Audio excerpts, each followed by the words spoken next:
windows and impenetrable shadows in the corners and gable ends. Suddenly, I felt very uncomfortable, as if I was intruding in someone's private space, but I could see no one. My discomfort grew so intense that I couldn't force myself to venture more than a couple of yards away from the head of the stairs. As I turned to descend them, I had a powerful feeling that someone was close behind me and wanted to push me down the stairs. I took a firm grip on the banister and walked down slowly and cautiously. By the time I reached the second story, the feeling of menace had faded, and by the time I rejoined my friends in the front room or parlor, I suppose it would have been called when the house was built, the feeling was almost unnoticeable. The party broke up soon after that. The following day, I called Ed to thank him for inviting me, and to talk about the house. I mentioned the stairwell and the clever way they were lighting it. That bright light bulb could be turned on from any landing in the house by pulling the cord. I expressed admiration for the hardwood flooring and the banisters and told him that I was curious about what his housemates wanted him to change.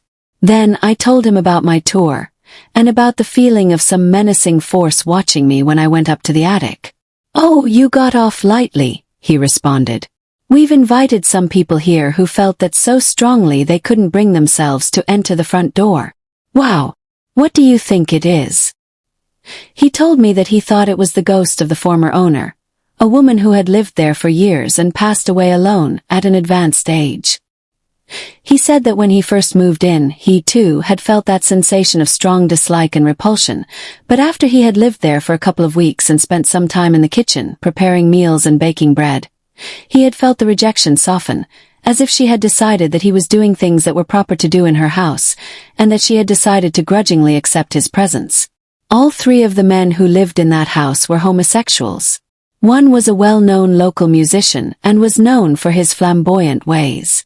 The house was known for its wild parties, and it was so big and rambling that you can imagine the sorts of shenanigans the guests could get up to if they found a secluded nook. The evening of the birthday party was the only time I ever set foot in that house, and I didn't regret that much. I would have enjoyed seeing Ed's renovations, but I never asked.